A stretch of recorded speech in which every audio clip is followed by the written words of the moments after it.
क्या मैं आपका नाम जान सकता हूँ? क्या मैं आपका नाम जान सकता हूँ? अच्छी तरीके से सुनिए जो दोनों ही बार सेम सेंटेंस को पूछा गया। क्वेश्चन एक ही था पर पूछने का तरीका अलग था। पहले वाला जो है वो पोलाइटली पूछा गया, क्या मैं आपका नाम जान सकता हूँ? दूसरे में क्या मैं आपका नाम जान सकता हूँ, मतलब बहुत रूडली। तो लैंग्वेज जो है, लैंग्वेज सिर्फ ये नहीं कि समझाने के लिए, ऑफ कोर्स लैंग्वेज से इमोशन को भी समझा जाता है, सिर्फ शब्दों का नहीं। जैसे क्या मैं आपका नाम जान सकता हूं, जब आप पोलाइटली कोई चीज को बोलते हैं तो आप एक यूज किया करेंगे, may I have your name. May I have किसी भी चीज को जानने के लिए या पूछताछ करने के समय अगर पोलाइटली किसी चीज को, मतलब दूसरों का चीज जानने के लिए, उसको पूछने के लिए, उसके बारे में जानकारी लेना, उसका नाम पूछना, उसका एड्रेस पूछना, या उसका विजिटिंग कार्ड के बारे में पूछने के लिए, उसका घर का पता के बारे में पूछने के लिए हम लोग मे आई हैव को यूज करते हैं। तो मैं 3 सेंटेंस लिख रहा हूं। क्या मैं आपका नाम जान सकता हूं? क्या मुझे आपका नंबर मिल सकता है? क्या मुझे आपका पता मिल सकता है? अब ये तीनों सेंटेंस को अगर हम लोग को ट्रांसलेट करना है, इंग्लिश में बनाना है, तो क्या लिखेंगे हम लोग? पहले क्या बताया कि मे आई हैव से करना पड़ेगा। अब मे आई हैव, क्या आपका नाम जान सकता हूं, मे आई हैव तो हो गया, बाकी क्या रखा? आपका नाम, your name. May I have your name. क्या मुझे आपका नंबर मिल सकता है? May I have your number. क्या मुझे आपका पता मिल सकता है? May I have your address. अगर उसी तरीके से अगर मान लीजिए किसी के साथ आप भेंट कर रहे हैं, मुलाकात कर रहे हैं, और उसके बाद उसका विजिटिंग कार्ड वगैरह भी आपको चाहिए, तो आप क्या पूछेंगे? क्या मुझे आपका विजिटिंग कार्ड मिल सकता है? तो may I have your visiting card. मुझे क्या आपका गाड़ी मिल सकता है? May I have your car. तो ये एक पोलाइटली आप पूछेंगे, मतलब इस बात में एक जेंटल मैनर होगा। अब मान लीजिए रूडली किसी को पूछा जाए, क्या मैं आपका नाम जान सकता हूं, मतलब कोई चीज का आपके साथ किसी का झगड़ा हो रहा है, तब मे का यूज नहीं करना है। तो मे आई हैव के जगह पे हम लोग क्या यूज कर देंगे? Can I get. Can I get your नाम, can I get your name. मुझे आपका नंबर मिल सकता है? Can I get your number. मुझे आपका पता मिल सकता है? Can I get your address. तो मे आई हैव और कैन आई गेट, ये दोनों में एक डिफरेंस है। डिफरेंस क्या है? मे आई हैव हम लोग पोलाइटली कोई चीज को बोलने के लिए या डिसेंटली किसी चीज को बोलने के लिए हम लोग मे आई हैव यूज करते हैं। और कैन आई गेट क्या है? कैन आई गेट कोई रूडली, कोई झगड़ा के समय या सामने वाले के ऊपर बहुत गुस्सा हो तो उस समय उससे कुछ पूछ रहा हूं तो हम लोग कैन आई गेट का यूज करते हैं। इसमें मे जो है, एक चीज याद रखिएगा, मे ऑक्सिलरी के हिसाब से यूज हो रहा है। आई है मेन सब्जेक्ट और हैव हो गया मेन वर्ब। ठीक उसी तरीके से can is the auxiliary, I is the subject and get is the main verb. But आप लोग मे आई हैव और कैन आई गेट का ये सेंटेंस, ये जो सेंटेंस का मैंने एग्जांपल दिखा है, आप लोग याद रखिएगा। इस तरीके से काफी सेंटेंस आप लोग बना सकते हैं। अब मैं 3 चीजों का यूज दिखाने वाला हूं जो हम लोग के स्पोकन इंग्लिश में, जो लोग अपने इंग्लिश बोलने का, कम्युनिकेशन स्किल्स को अच्छा करना चाहते हैं, उन लोगों के लिए बहुत ही इंपॉर्टेंट है। तीनों का यूज लगभग एक ही तरीके का है। एक है कैन, एक है मे और तीसरा है एबल टू। कोई चीज कर पा रहा हूं, इस पे हम लोग कैन का यूज करते हैं। जनरली हिंदी में अगर किसी वाक्य के अंत में सकता हूं, सकती है, सकते हैं, सकते हो, सकती है, इस टाइप के वर्ड रहे तो उसमें हम लोग कैन का यूज करते हैं या तो मे का यूज करते हैं। मैं कुछ सेंटेंस आपके सामने, आप लोगों के सामने रख रहा हूं। मैं आपका तर्क समझ सकता हूं। हम इस परियोजना के लिए कई भी यात्रा कर सकते हैं। देखिए दोनों सेंटेंस लिखे हैं। अब तर्क, तर्क को हिंदी में हम लोग क्या बोल सकते हैं? लॉजिक। समझ सकना, अंडरस्टैंड। तो हम लोग कैसे बनाएंगे? I can understand your logic. परियोजना, प्रोजेक्ट। यात्रा करना ट्रैवल, कहीं भी anywhere, subject we, auxiliary verb can, verb travel, उसके बाद जो बाकी पार्ट रहता है सेंटेंस का anywhere for this project. Can actually auxiliary verb है जो मेन वर्ब और सब्जेक्ट के बीच में यूज होता है, हमेशा याद रखिएगा। आप लोग इंग्लिश के लिखने का भी जो तरीका आप लोगों का सही हो जाएगा। मैं एक फॉर्मूला आप लोगों को दिखा रहा हूँ, subject plus can plus verb, यह है कैन यूज करने का मेन फॉर्मेट या मेन फॉर्मूला।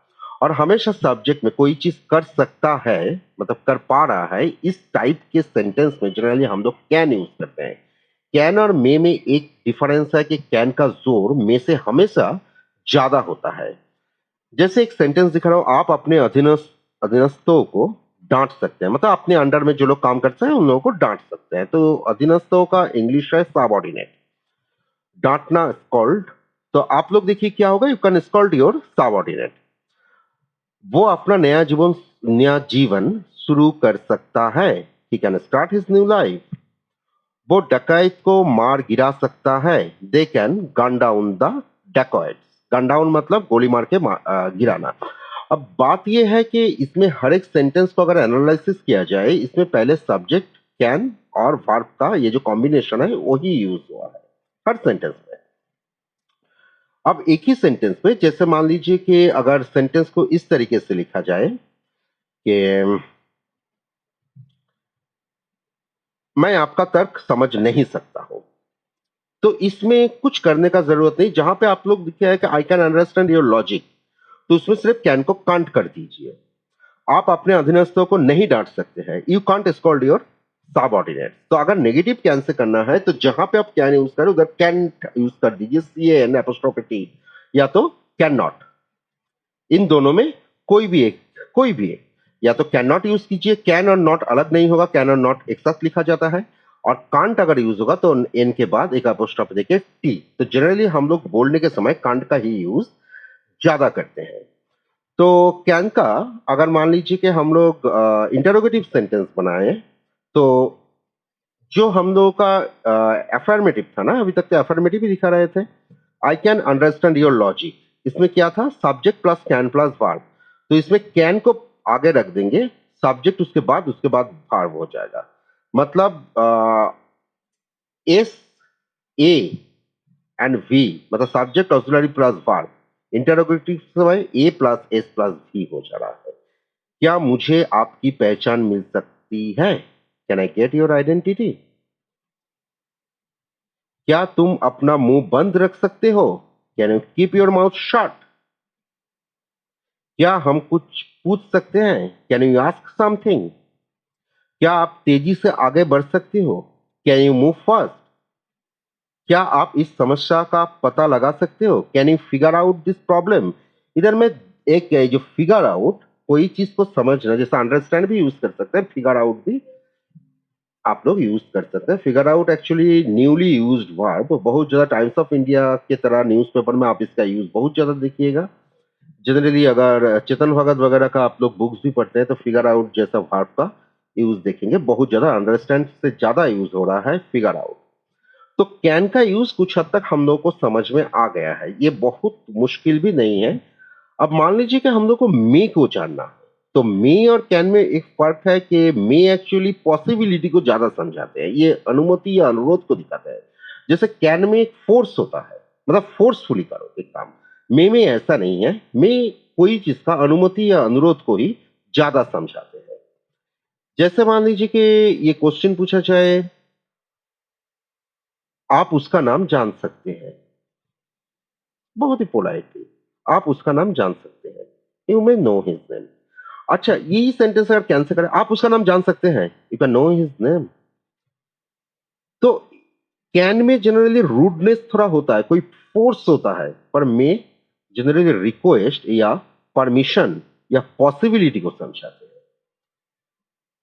क्या आप उसका नाम जान सकते हैं, may I know his name, may you know his name. अगर यही कैन पे आता है तो क्या आप उनका नाम जान सकते हैं, can you know his name.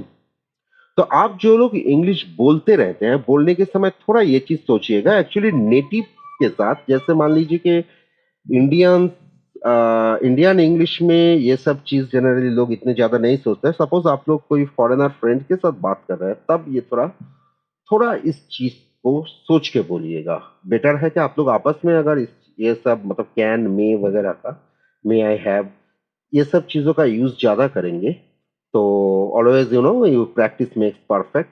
आप लोगों का जो हैबिट है वो बदल जाएगा। मैं मैदान के अंत से एक रेखा खींच सकता हूं। तो क्या मैदान के अंत, अंत का इंग्लिश एंड, मैदान के अंत the end of the field. रेखा खींचना stretch, you may stretch a line from the end of the field. आप फंसे हुए लोगों को बचा सकते हो। यू में रेस्क्यू, बचाना, रेस्क्यू द मैरून्ड पीपल। मैरून्ड मतलब फंसे हुए। अब देखिए दोनों ये जो जितने भी सेंटेंस मैं दिखाया कैन के तरह मे भी ठीक same format, subject plus auxiliary plus verb. पर मैटर ये है कि मैं थोड़ा थोड़ा इधर कुछ डिफिकल्ट वर्ड का यूज किया हो, क्योंकि देखिए इंग्लिश को बोलने के लिए फर्स्ट एक चीज आपका हैबिट तो ऑफकोर्स होना ही चाहिए, बट वर्ड्स, अगर स्टॉक ऑफ वर्ड्स कम हो तो बोलने में दिक्कत होता है। बहुत समय हो जाए कि सामने वाला कुछ पूछ रहे हैं पर आप आंसर इसीलिए नहीं दे सकते कि आपके पास शब्द ही नहीं है। फिर या तो शांति से इधर उधर देखना पड़ता है, या तो आंसर इतना कॉम्प्लेक्स तरीके से आप लोग बोलोगे कि सामने वाला हो सकता है कि समझ ही नहीं पाए। इसलिए स्टॉक ऑफ वर्ड्स के ऊपर भी आप लोग को जोर देना चाहिए। अगर सेंटेंस ये रहा, वो हिंदी में बोलने में सक्षम है, तब कैसे बोला जाएगा? कैन और मे का तो हम लोग यूज देख लिए।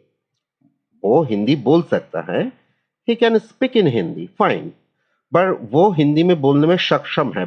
दोनों का मतलब तो हिंदी में एक ही है, बट इसको अगर थोड़ा हम लोग अगर चेंज कर दिए, कैन भी नहीं यूज करना है ना मे को यूज करना है, तो हम लोग क्या यूज करते हैं? He is able to speak in Hindi. ना तो मैंने कैन लाया ना हमने मे लाए, इसमें एबल टू का यूज हुआ। एबल का मतलब सक्षम, ये नाउन है, ये वर्ब नहीं है। पर पूरा ये फ्रेज की तरह यूज होता है, बी एबल टू। बी मतलब जो ऑक्सिलरी वर्ब है, तो ही के साथ कौन सी ऑक्सिलरी वर्ब यूज होता है? इज यूज होता है। He is able to speak in Hindi. तो और भी दो सेंटेंस दिखा रहे हैं। मैं नदी में तैरने में सक्षम हूं। हम लहर का निरीक्षण करने में सक्षम हैं। मैं, आई के साथ एम ही होगा ऑफकोर्स, क्योंकि बी एबल टू यूज करना है हमें। बी में जो ऑक्सिलरी आएगा, सब्जेक्ट के साथ जो ऑक्सिलरी का संबंध है, आई के साथ एम का है, आई एम एबल टू। तैरना, स्विम इन द रिवर, नदी में, in the river, I am able to swim in the river. हम लहर का निरीक्षण करने में सक्षम हैं, we are able to observe the wave. निरीक्षण ऑब्जर्व और लहर है वेव। आप अपनी गलतियों को समझने में सक्षम हैं, you are able to understand your problem. तो ये जो तीनों तरीका, कैन बता दिए, मे बता दिए, एबल टू, ये कैन और मे का तो हम लोग डिफरेंस बता दिए थे ना ऑलरेडी, कि जहां पे फोर्सफुली जो बात कहा जाएगा वो है कैन, और जहां पे थोड़ा रिक्वेस्टिंग वॉइस आएगा वो है मे। फॉर एबल टू कहां आएगा? एक्चुअली कैन से भी ज्यादा पोलाइट है मे। और एबल टू में जैसे मान लीजिए कि आपके बारे में दूसरे दो अलग लोग बात कर रहे हैं, तब जनरली एबल टू का यूज होता है। अदरवाइज जैसे मैं थोड़ा सा, जैसे I can swim in the river, काफी मतलब कॉन्फिडेंटली बोल रहा हूं। I may swim in the river, confidence थोड़ा कम है। And I am able to swim in the river, इन दोनों के बीच में है, मतलब थोड़ा जेंटलनेस भी रहे। कोई बोल रहा है कि तुम स्विम नहीं कर सकते हो, नहीं, I am able to swim in the river, मतलब थोड़ा जेंटलनेस भी है, प्लस उसमें कॉन्फिडेंटली भी बताया जा रहा है। तो पूरे चीज जैसे तीनों का यूज में सेंटेंस का इमोशन, सेंटेंस का जो भाव है, वो भाव जो है, एक जो इनर मीनिंग है वो बदल जाता है। अब पास्ट टेंस में किस तरीके से हम लोग यूज करते हैं एबल टू को? अगर सेंटेंस के लास्ट में पा रहा था, पा रही थी, सक्षम थे, इस टाइप के शब्द आ जाए तो हम लोग पास्ट में यूज करेंगे। एज पर एग्जाम्पल हम लोग दो सेंटेंस लेते हैं, मैं हॉकी खेलने में सक्षम था और मैं हॉकी खेलने में सक्षम नहीं था। तो जो फर्स्ट सेंटेंस है उसमें सब्जेक्ट कौन है? मैं, मतलब आई। रूल के अनुसार क्या है? Subject plus be able to, सक्षम था, तो past indefinite tense. Was able to, main verb है play, play hockey, I was able to play hockey. दूसरी सेंटेंस में क्या था? मैं हॉकी खेलने में सक्षम नहीं था। सिंपली वाज जो है और एबल, इन दोनों के बीच में जो नॉट आ जाएगा, I was not able to play hockey. तो जब नेगेटिव सेंटेंस सक्षम रहे और सेंटेंस नेगेटिव भी हो, तब बी वर्ब जो यूज होगा, अगर प्रेजेंट टेंस में हुआ तो एम इज आर और पास्ट टेंस में हुआ तो वाज आर, उसके साथ ही नॉट को यूज करना है। जैसे एक सेंटेंस मैं लिख रहा हूं, वो उस कार को नोटिस करने में सक्षम थे। वो वे मतलब है दे, सब्जेक्ट हो गया। उसके बाद वायर, वायर क्या होगा? ये बी वर्ब है। उसके बाद able to, main verb notice that car, they were able to notice that car. अब ये अफर्मेटिव और नेगेटिव सेंटेंस जो एबल से बन रहा है, मतलब पास्ट और प्रेजेंट टेंस में, इसका कुछ हद तक हम लोगों के पास इसका रूल्स एंड बनाने का जो भी है तरीका जो है काफी क्लियर हुआ। पर जनरली एबल का जो सबसे ज्यादा, आप लोग इसको नोट कीजिएगा, सबसे ज्यादा जो जगह पे यूज होता है वो है फ्यूचर टेंस में, क्योंकि फ्यूचर का मीनिंग हम लोग कैन से, कैन का यूज फ्यूचर में नहीं होता है। कैन को फ्यूचर में यूज नहीं होता है। कोई चीज का सक्षम है मतलब कर सकता है, कर सकेगा, इस टाइप की चीज बोलने के लिए हम लोग एबल का यूज करते हैं। And it is the most important use of able. मैं नाटक लिख पाऊंगा, आई। इसमें फ्यूचर में क्या यूज होगा आई के साथ? शैल, शैल। उसके बाद एबल यूज होगा। कैसे एबल यूज होता है? बी एबल टू, इधर शैल ऑलरेडी यूज हो गया, बी एबल टू, उसके बाद जो वर्ब है राइट अ ड्रामा, मतलब इसमें फॉर्मेट क्या है? पहले सब्जेक्ट, उसके बाद शैल, उसके बाद बी एबल टू, उसके बाद वर्ब, उसके बाद जो बाकी पार्ट जो ऑब्जेक्ट जो रहेगा। ठीक इसी फॉर्मेट को यूज करके हम आप लोग लिख सकते हैं, हम इस जमीन से दूर भागने में सक्षम होंगे। We will be able to run away from this ground. Subject is we, auxiliary will, उसके बाद यूज हो रहा है be able to, वर्ब देखिए दूर भागना, run away from this ground। आप बिरयानी बना पाएंगे, you will be able to cook biryani, वो परीक्षा में 50 अंक प्राप्त करने में सक्षम होगा। He will be able to get 50 numbers in examination।